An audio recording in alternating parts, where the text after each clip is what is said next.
The views expressed on this program are not necessarily the views of Lexington Community Radio or its board of directors. The views expressed are solely those of the programmers. You are listening to Off the Cuff. Now, here's your host, Adam Banks.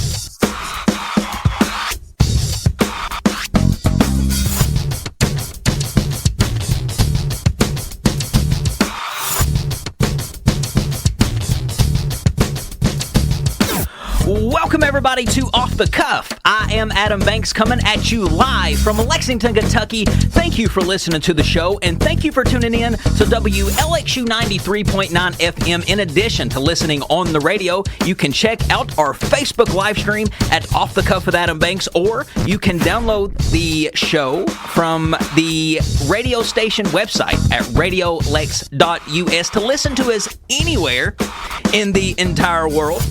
I am broadcasting from the Deborah Hensley Studios here at Radio Lex on North Limestone. It is January the 11th, 2024, 4:01 to be exact. Ladies and gentlemen, the first show of 2024, and it's very exciting just to say that. A new year. It just means it's like the brink of possibility. What could happen? A blank slate, a blank page. I love a good new year. And this is the first show of 2024. And since it is the first show of Off the Cuff with Adam Banks in 2024, I do want to go ahead and make an announcement, make a declaration, ladies and gentlemen, right here at the start of 2024. Folks, I am officially, as of today, the very first broadcast here on Off the Cuff with Adam Banks, I'm declaring myself a new title. And that new title is the King of Radio. That is right, folks. You are listening to the King of Radio right here on Off the Cuff with Adam Banks. And I am declaring myself the King of Radio. And many people will ask, well, Adam, where's your crown? Well, eventually, you know, all kings have to have a crown, right? So eventually, we'll see about getting me one. But, I mean, basically, that's all you got to do to be known as or considered a king. You have to declare yourself, self-declaration. Michael Jackson, how is he the king of pop? Well, he declared himself the king of pop. How is Elvis the king of rock? Well, he declared himself the king of rock. Nobody just came over him and just ordained him a king. What about Howard Stern? He calls himself the king of all media.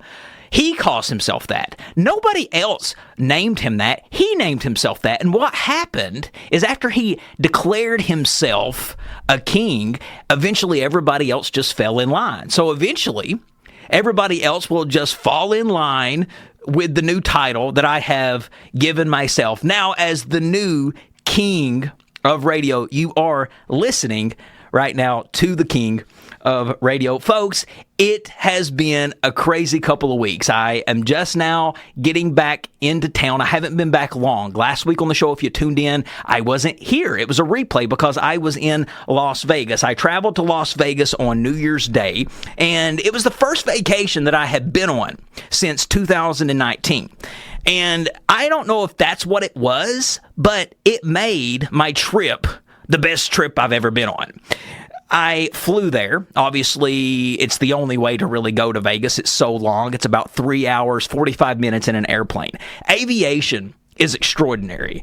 I mean, the downside of aviation, I really think the only downside of aviation, besides doors falling off and people falling off into the tarmac before it takes off, I feel like that the only downfall of aviation is how bad they treat your luggage once it arrives to the airport. I mean, I was so excited to show off this new luggage that I bought. It was silver. It was that hard plastic-looking luggage, and they tossed that every which way it could possibly be tossed. When I received my luggage, when I got back to Lexington at the airport, there was black streaks all the way down it. OCD here, I couldn't stand it, and I was trying to rub it off as much as I could. But I know that eventually when I travel again, it's just going to be marked up again. They need to chill out on how bad they treat the luggage.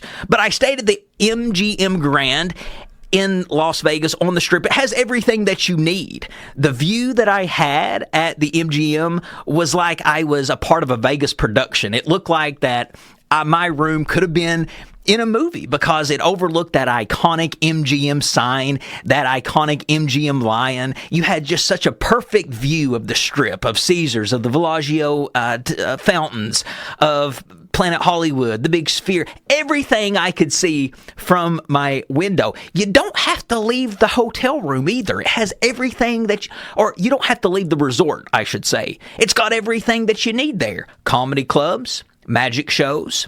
It's got a food court, a plethora of bars and clubs. I think one of the biggest nightclubs in Las Vegas is right there in the MGM. So there's no need to even leave.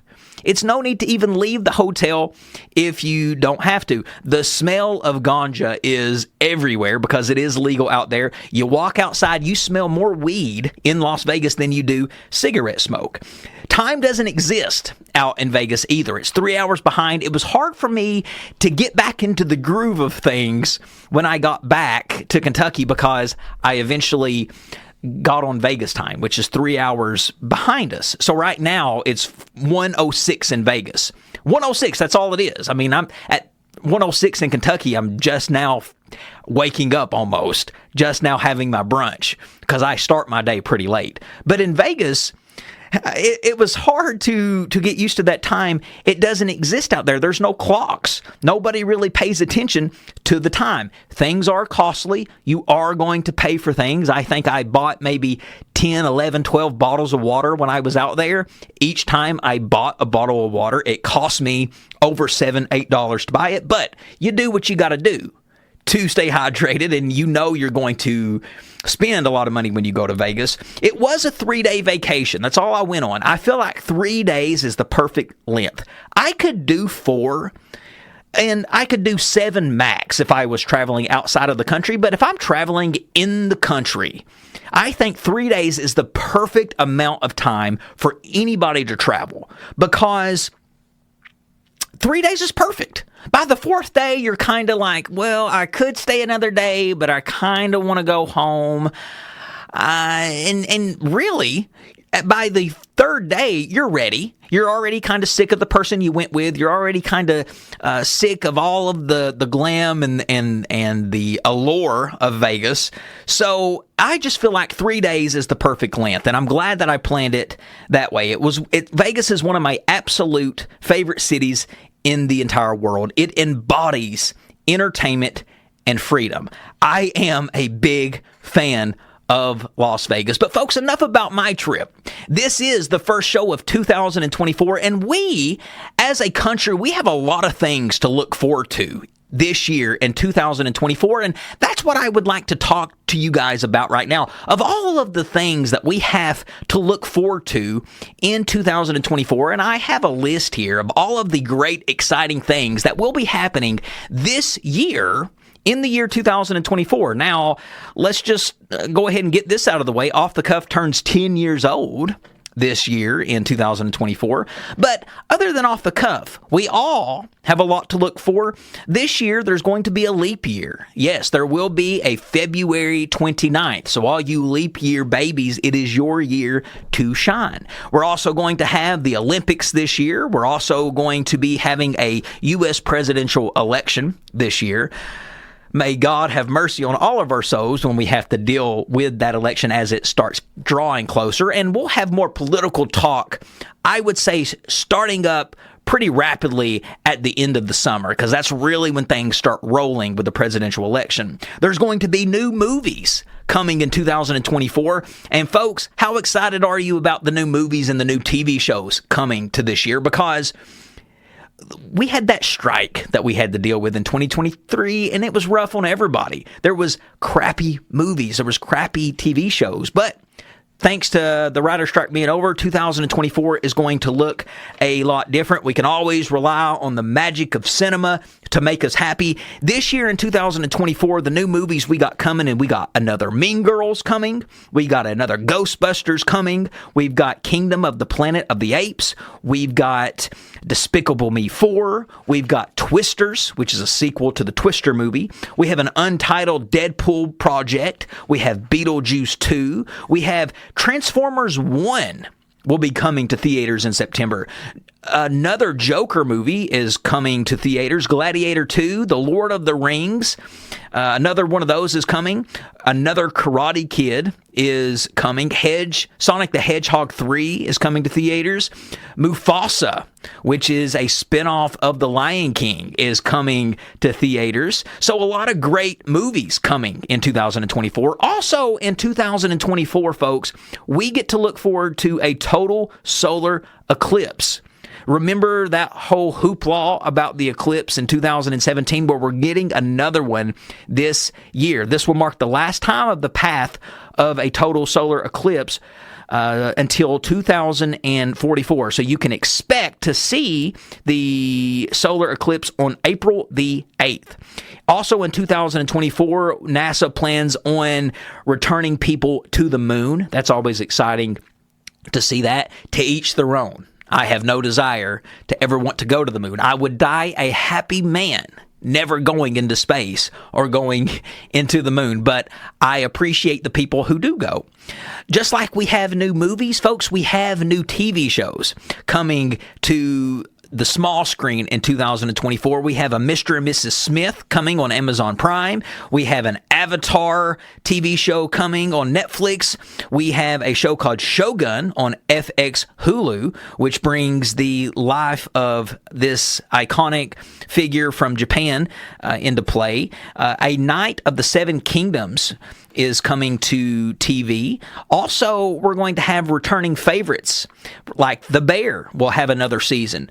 Bridgerton will have another season. House of the Dragon, Curb Your Enthusiasm will return for a 12th and final season this year. Also in 2024, Facebook turns 20 years old. That's right. It's been 20 years since the launch of Facebook, February 2024. And we'll talk more about the launch of Facebook when we get on the actual anniversary date of it.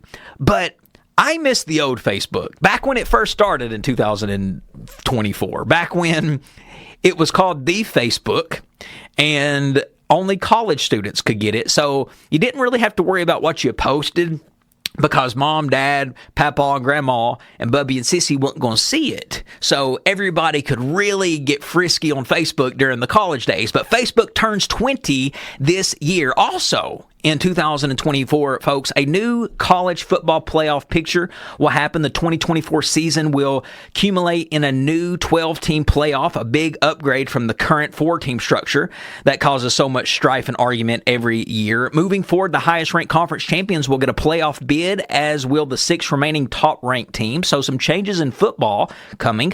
There's some new music coming in 2024. It will bring a fresh crop of new music to our ears. Jennifer Lopez is going to be dropping a first studio album since 2004. So 20 years since J-Lo's first studio album, or since her first one. She'll be having a new album come out this year. Green Day will also be releasing their new album, their 14th studio album this year in 2024. We can also expect new music from Usher, Cardi B, Dua Lipa, and lots more. There's going to be lots of new concert tours taking place in the year 2024. You guys know that Taylor Swift dominated the concert tours last year in 2023. Well, she's going to continue that in 2024 because this year she will be touring in Europe, and then she will be doing the last leg of her North America tour in the fall.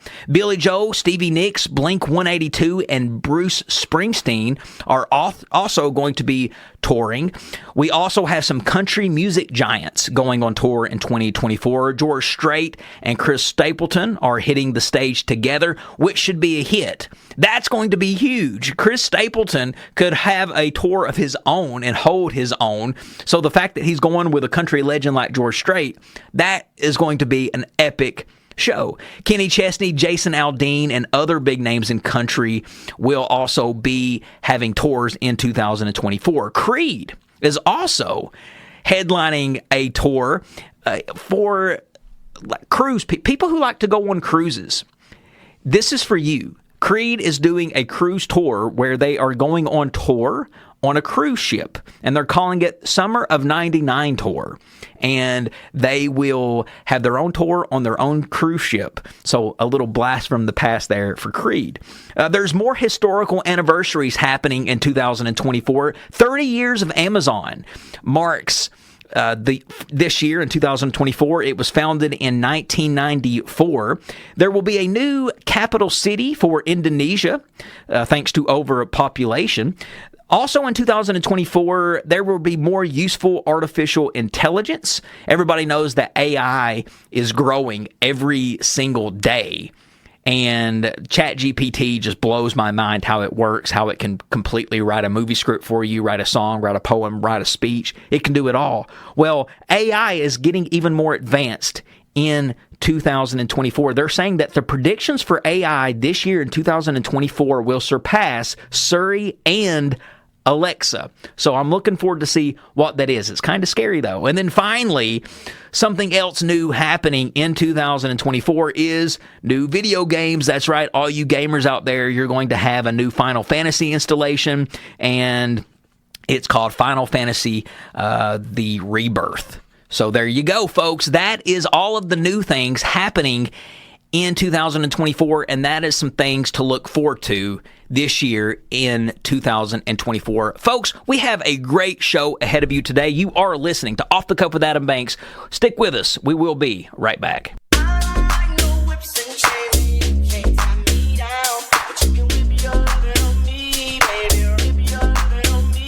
I'm vanilla, baby. I'll choke you, but I ain't no killer, baby. 28 telling me I'm still a baby. Welcome back, everybody, to Off the Cuff. Adam Banks here with you. The start of the new year means the beginning of award season. This is the time for awards to be given out for people's talent. And one of the biggest award shows kicked off award season this past Sunday. The 81st Annual Golden Globe Awards had a terrible host, actually, Joe Coy. He's some comedian that they hired 10 days before the ceremony. I guess the Golden Globes lost my phone number, or they lost my mailing address, because I totally would have went and hosted the Golden Globes. So anybody associated with the Hollywood Foreign Press out there, just know that I'm available next January to host the Golden Globes. That way we don't have to sit through the terrible hosting like we did with Joe Coy. I don't even know who he is. He was terrible. I don't think he went over well with the people in the audience. I don't think he went... His reviews are terrible. I don't think anybody watching at home liked him. He made this one Taylor Swift joke where he said that the only difference between the Golden Globes and the NFL is they don't show near as many cutaways of Taylor Swift, and they showed a shot of Taylor Swift getting upset over that. What? I thought that was stupid. I thought it was really stupid when she got upset over that joke. Out of all of the jokes that could have been made about you, you got upset because of that? Seems a little sensitive if you ask me. I can understand getting mad and rolling your eyes like Jada Pinkett Smith does when somebody makes fun of your hair. You wasn't even being made fun of, and then you had to give him this side eye and take a sip of your drink and act and let the world know that you didn't approve of his joke. Who cares, Taylor? Quit being so sensitive. Quit trying to make a story out of everything. That I thought was crazy. When I seen that trending on Twitter that Taylor Swift disapproves of the joke made about her, I was like, oh wow, wonder what joke it is. I wonder how horrible it was. And then I heard the actual joke and I was shocked to hear that it was just that. But the Golden Globes is now being aired on CBS. It originally always aired on NBC, but they are now airing on CBS. It was a 3-hour show, which seems still a bit too long. These shows are turning into such drags for the people to sit through. They need to cut the show down to 2 hours and only present the major awards that everyone cares about. Then they could have a B show that you stream on the Golden Globe YouTube channel, which gives away all of the other awards. That would be my suggestion.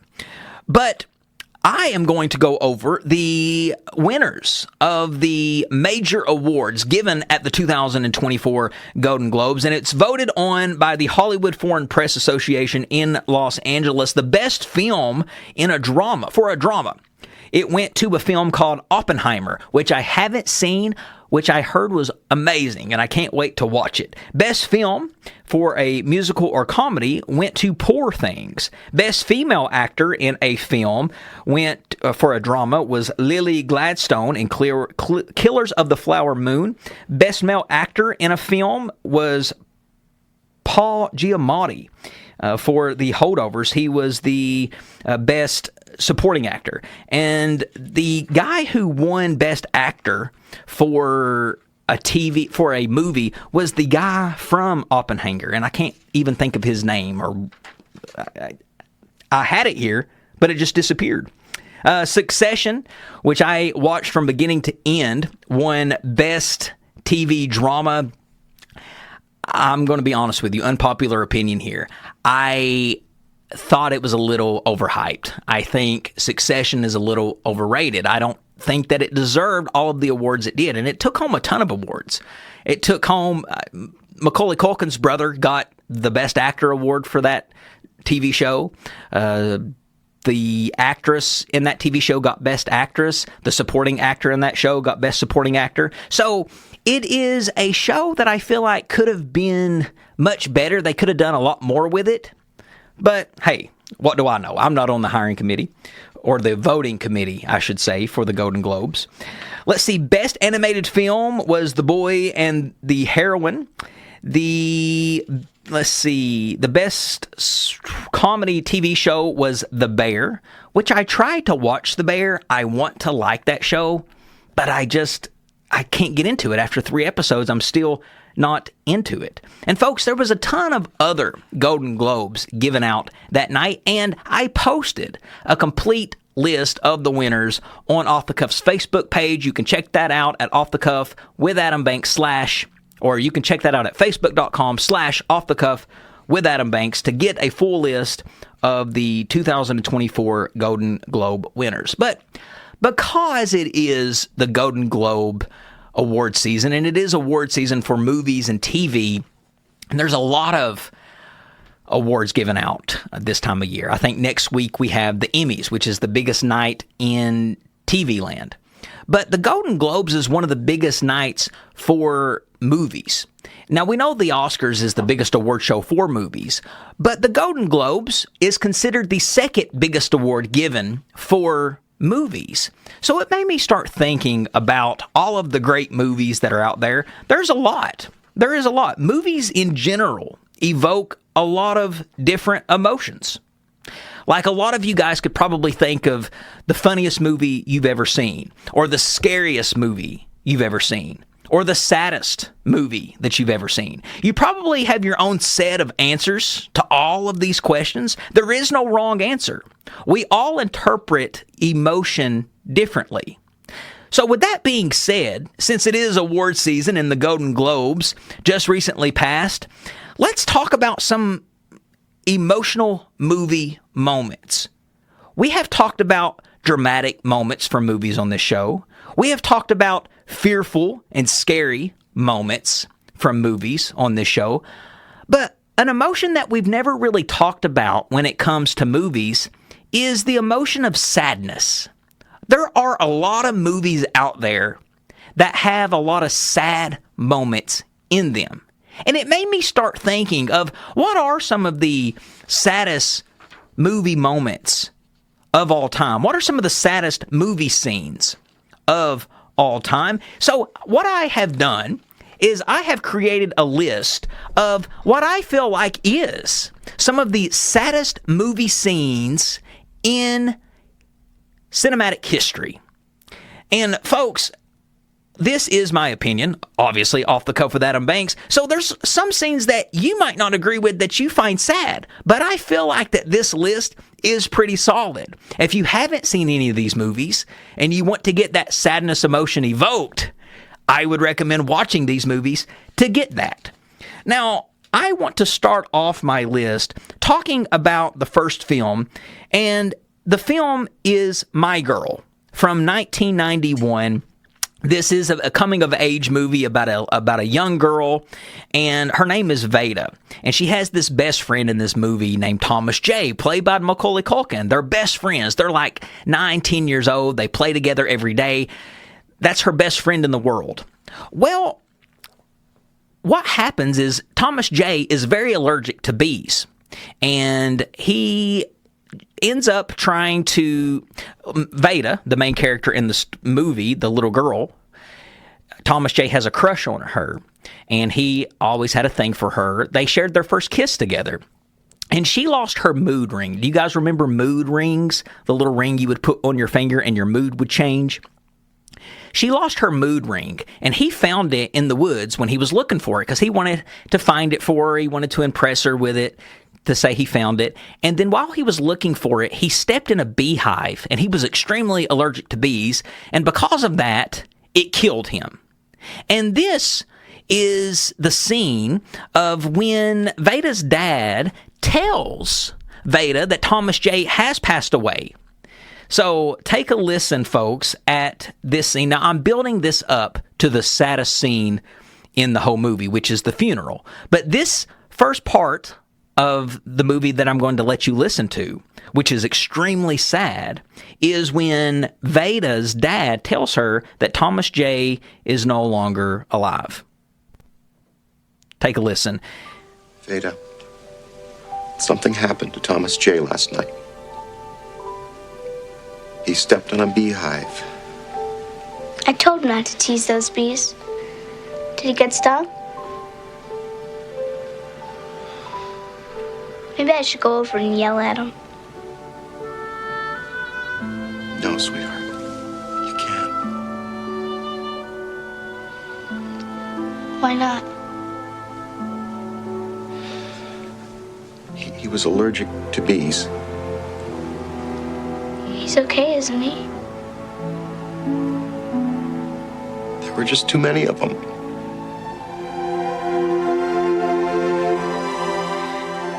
And she couldn't process that news. I mean, how could any little kid process that news? That he died. But this, folks, builds up to the scene that I want you to listen to, and this is the funeral where she attends Thomas J.'s funeral. And what makes this scene so heart-wrenching is that she climbs on top of the casket, trying to climb in the casket with Thomas J., because she sees that he doesn't have his glasses on, and she tells everybody to put his glasses on because he cannot see without his glasses. Take a listen at the scene. Jesus said, "Let the children come to me. Do not hinder them. The kingdom of God belongs to such as these." And he laid his hands on their heads before he left that place. Let us pray in silence. Want to go tree climbing, Thomas J? His face hurts. And where is his glasses? He can't see without his glasses. Put his glasses on. Put on his glasses. He was going to be an acrobat. He's gone, sweetheart. And they're pulling her out of the casket to get her away, and she takes off running. This is honestly the best portrayal of grief I've ever seen. No adult actor to this date has done a better job than this little girl in the movie My Girl, which makes it one of the saddest scenes in cinematic history. Okay, the next scene, the next sad scene on my list of one of the most saddest movie scenes of all time comes from $1 Million Baby, starring Hilary Swank. And this movie is when Hilary becomes this boxer. And she becomes this boxer, this world-renowned female boxer. And she comes from a trailer park. She grew up with no money. She grew up with a bad mom, bad family, and she finally gets to be a famous boxer, and she gets a lot of money from that. So she wants to take care of her family, despite how they treated her. So in this particular scene, she is so excited to tell her mom and her sister that she bought them a house. But listen at how her mom treated her in this scene. It's very, very sad. It's all yours, Mama. For you and Mardell and the kids. Miriam, you bought this for me? Yeah, all yours, free and clear. Darling. There's no fridge, no stove, neither. They'll be here for you, Mimi. How much money this cost You me? never mind that. Well, you shouldn't have done this. You need a decent place. You shouldn't have done it. You should have asked me first. Darling, government's going to find out about this house. They're going to stop my welfare. Mama, no, they ain't. Yeah, they are. You're fine. You're working, but I can't live without my welfare. Mama, I send you money. What about my medicine? Medicaid going to cut me off. How am I supposed to get my medicine? I'll send you more money. I hope you don't expect JD to move in here with us. He's getting out, you know. Why don't you just give me the money? Why'd you have to buy me a house? Why'd you have to buy me a house? Now, obviously, this is not a spoiler, but what happens... this is a spoiler, but the movie's over 20 years old, so I'm not really spoiling it. So what happens at the end of the movie is during one of her fights, she gets sucker punched, and she falls into this stool, and she gets paralyzed from the neck down. And on her deathbed, she is visited by her family, and her family is only there for her to sign over everything that she owns over to them before she dies. Take a listen at her and her mom's final moments. Very sad. You sign that paper, it'll take care of your family the way your daddy would have wanted you to.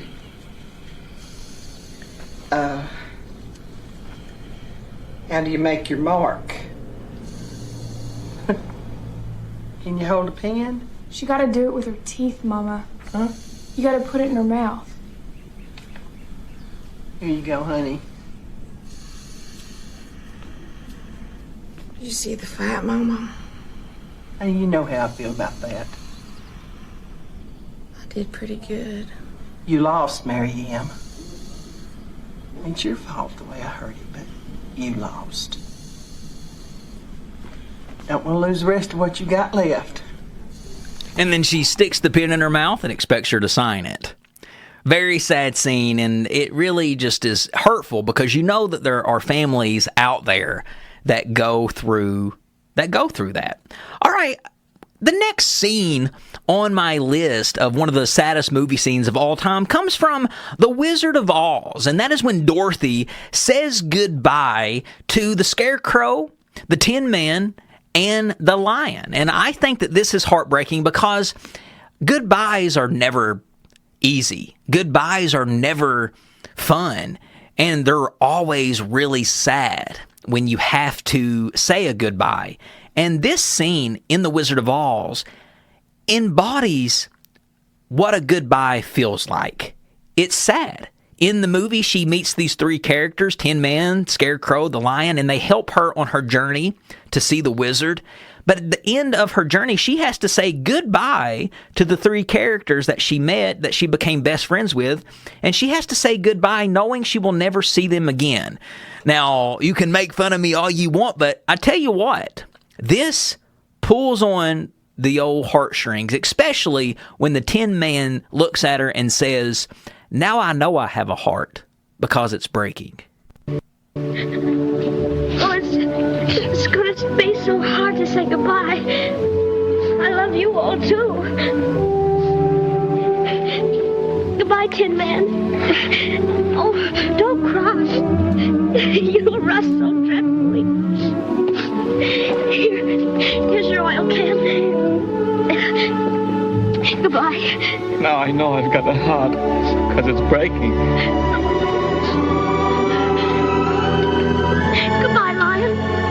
You know, I know it isn't right, but I'm gonna miss the way you used to holler for help before you found your courage. I would never have found him if it hadn't been for you.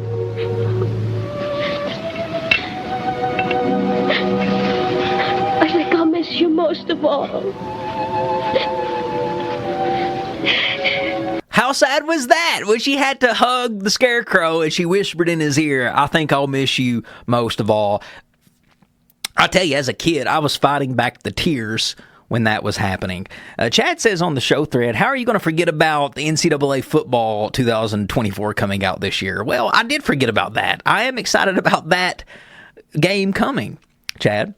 Okay, I got one more scene, folks, on the list for one of the saddest movie scenes of all time. And before I play this clip, I just want to say something about this clip. Researchers call this the saddest film of all time. Chances are you've probably never seen it. The movie is called The Champ. And according to Science, specifically University of California in Berkeley, researchers said that scientifically they verified this movie from 1979, The Champ, the saddest movie of all time. They said that the ending scene in this movie is by far scientifically proven the saddest scene of all time. And so what they did was they had students sit in a room and they showed 76 clips before an audience of 500 male and 500 female students in 1995. Students recorded how each clip made their mood shift according to the 7 feelings mentioned, like fear, sadness, blah, blah, blah, blah, blah. But it was overwhelming, the fact that this movie, this scene right here, every student almost said that this was the scene that they could not hold back tears. This was the movie scene that they felt like was the saddest movie of all time, beating out movies like Bambi and Old Yeller.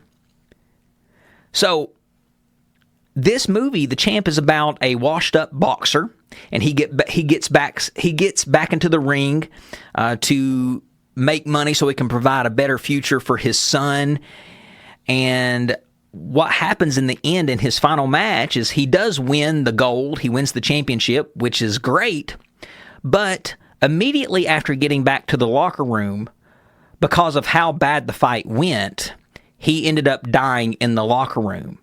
And his son is only like 8 years old in the movie. And his emotional and Golden Globe winning performance, by the way, his emotional breakdown that happens after his dad dies in the movie is extremely sad. So hold back the tears, folks, when you hear this scene from The Champ.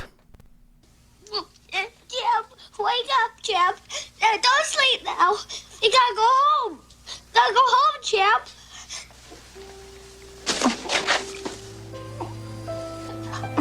Georgie! Don't cry. Georgie! Mr. Hamilton! Wake him up! Wake him! We're all real sorry. Please wake him up! Let's go outside. Let's go outside. No! I don't want him! Jackie! Wake him up! Wake him! TJ, please. I want you! TJ. I want you! TJ. Please, TJ. Listen to me. He's gone. He's gone, son. He's gone.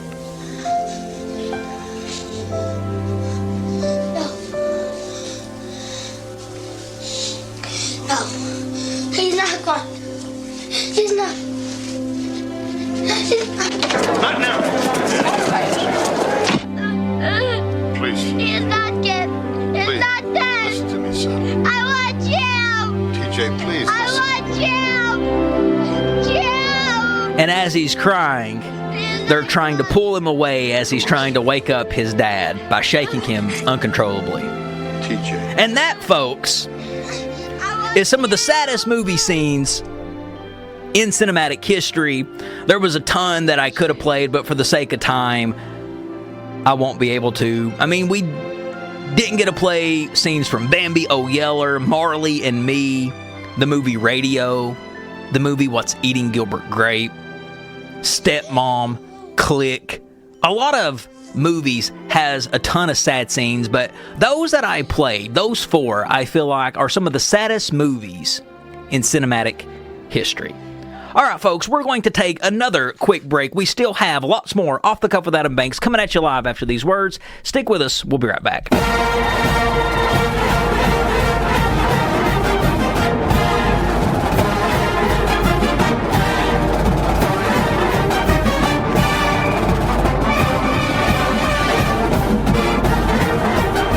Welcome back, everybody, to Off the Cuff. Adam Banks here with you. On the show thread, Chad was talking about the NCAA football game coming out in 2024, and I did forget to mention that at the top of the hour when I was talking about all of the new things coming in 2024. That's right, folks. There will be a college football video game, and what's significant about that is we haven't had one in, 10 years? So finally, we're getting a brand new one. But folks, what you're hearing right now in the background is the fight song for the Michigan Wolverines, who returned to college football's pinnacle last Monday night by beating Washington in the national championship game 34-13. The Wolverines, who were 15-0 this season, sealed their first national title since 1997. After 9 seasons of coaching his alma mater and his 3rd consecutive playoff appearance, Jim Harbaugh did it again, folks. He's just such a great coach. I mean, I wonder if Jim Harbaugh will be the coach at Michigan next year. I personally think he's done. I think he wants something different. I mean, he did everything that he can do at Michigan. He won a national championship with him. I remember the day they hired Jim Harbaugh, and a lot of people were wondering if he would be able to succeed as a college football coach because he was always known as a NFL coach. But look what he did. He went to college and won a national championship. So he has nothing to prove. I think personally he wants to get back into the NFL. And hey, they just released that Bill Belichick is no longer the coach at the Patriots. So hello, maybe Jim Harbaugh could slide into that New England job. Wouldn't that be something? He took over Michigan in 2015, so almost 10 years in college, 9 seasons total. I think he is ready for a change. But congratulations to the Michigan Wolverines. You are the 2024 national champions.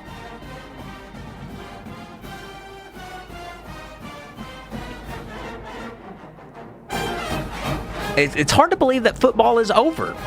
College football is over. I remember when it started just a few months ago. Everybody was so excited getting on the sporting apps and betting, and now we got to wait a whole other year for college football. We still have NFL, though. But the big question is whether or not Jim Harbaugh coached his last game at Michigan. Will he go to the NFL again? I say yes. I think that the Patriots have probably already been on the phone with him. But only time will tell. All right, folks, we are going to take Off the Cuff's Song of the Break, and I'm going to do an oldie. How about Taking Back Sunday? And this is an old school punk rock song. A lot of people probably thought I was going to be playing new music in 2024, but how about an oldie for the audience? Enjoy a little Thanks for the Memories. This isn't Thanks for the Memories.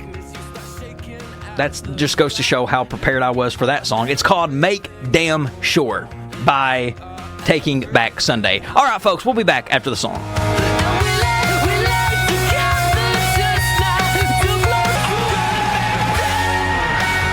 Everybody probably thought that the biggest news in college football was going to be talking about Michigan winning the national title, but it is indeed not the biggest story in college football, thanks to Nick Saban, ladies and gentlemen, announcing his retirement from college football. He is the head coach of Alabama, and I will say this, no questions asked.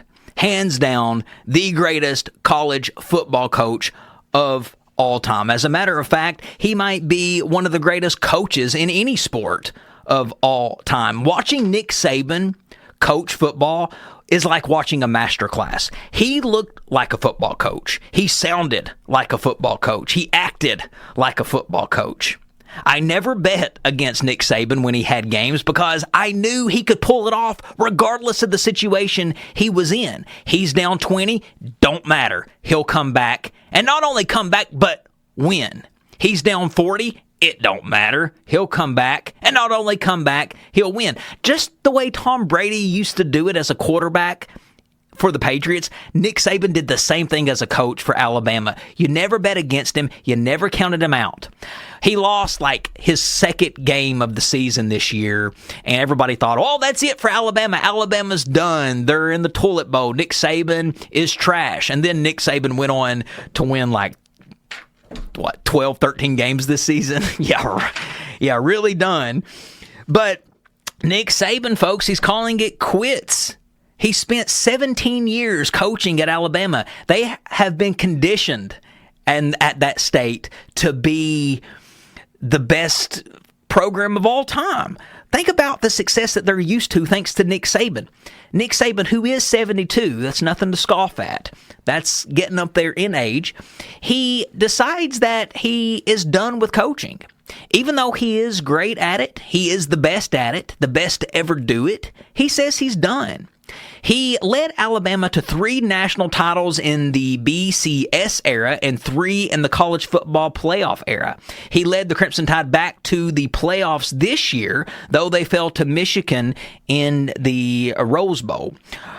So his early career, it started at Toledo, where he spent 1 season in 1990. Then he spent 5 seasons at Michigan State, and then another 5 at LSU. And then he won his first national championship at LSU in 2003. Then he briefly jumped to the NFL and led the Miami Dolphins for 2 seasons before he landed at Alabama as the head coach in 2007. In total, Nick Saban compiled a career college record of 292 and 71. Assuming he doesn't unretire, he'll finish at number 5 on the all-time wins list. 112 wins behind all-time leader Joe Paterno. Absolutely an unbelievable record and an unbelievable career for Nick Saban. Throughout his career as head coach, he has won 7 national championships, folks, 11 conference championships, and 312 games at 40. Think about that. I can't even process those numbers. People want to ask, is Saban the best coach in college football history? Yes, he is the best coach in college football history. I just cannot believe that the game won't have him anymore. It really will be different without Nick Saban on the sidelines. And when teams beat Alabama, it won't mean as much.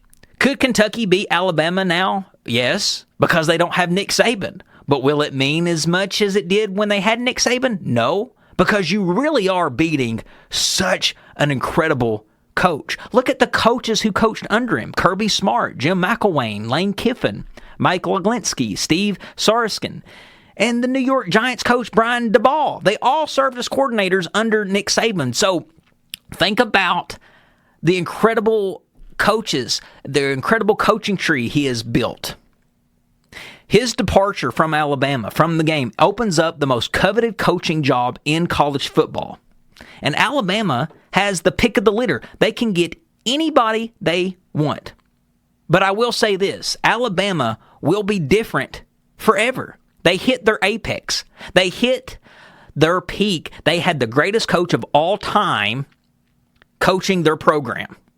And now when they get their new coach, yes, it could be a great one. Yes, they could win another title, but they will never have the level of success that they did under Saban because literally we got to witness the greatest coach in the game to ever do it at Alabama. So it will be interesting to see who they hire and what happens to that program. I'm ecstatic to know that the Alabama fans don't have Saban anymore. I loved Saban, don't get me wrong, but I just cannot wait for all of these bandwagon Alabama fans to go to another team and like somebody else, and they will never even mention Alabama again because they won't be as good as they were. All right, folks, we still have one more segment to go. Stick with us. We'll be right back.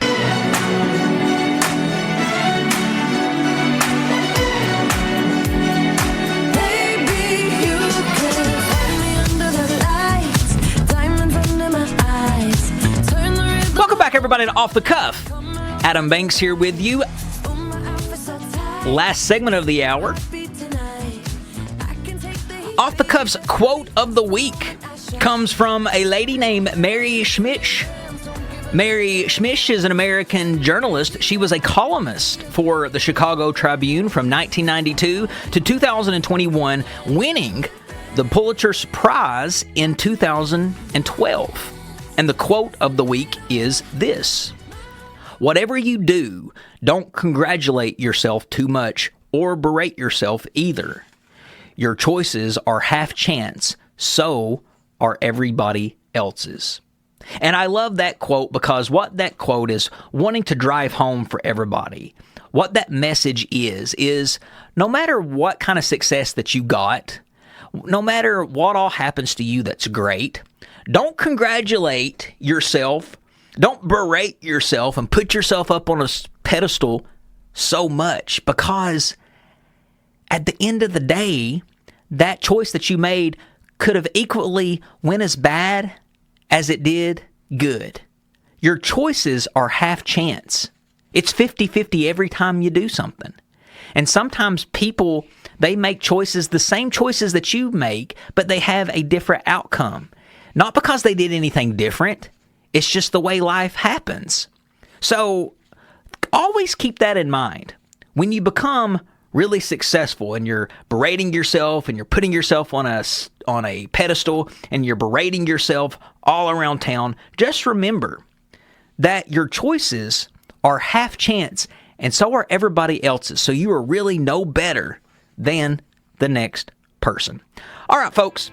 That pretty much wraps up another episode of Off the Cuff with Adam Banks, our first episode of 2024. If you like what you heard today, you'll probably like our previous episodes. So follow us on podcasts. We're on Apple Podcasts, Spotify, and YouTube. You can follow the show on social media at Off the Cuff with Adam Banks. You can follow me on social media at The Adam Banks. We release new episodes every Thursday from 4 to 5 right here on WLXU 93.9 FM, which means we will be back same time, same place. Ladies and gentlemen, this is Off the Cuff, and I am Adam Banks, the king of radio. I will see you next Thursday. With your new boyfriend, asked if you could come.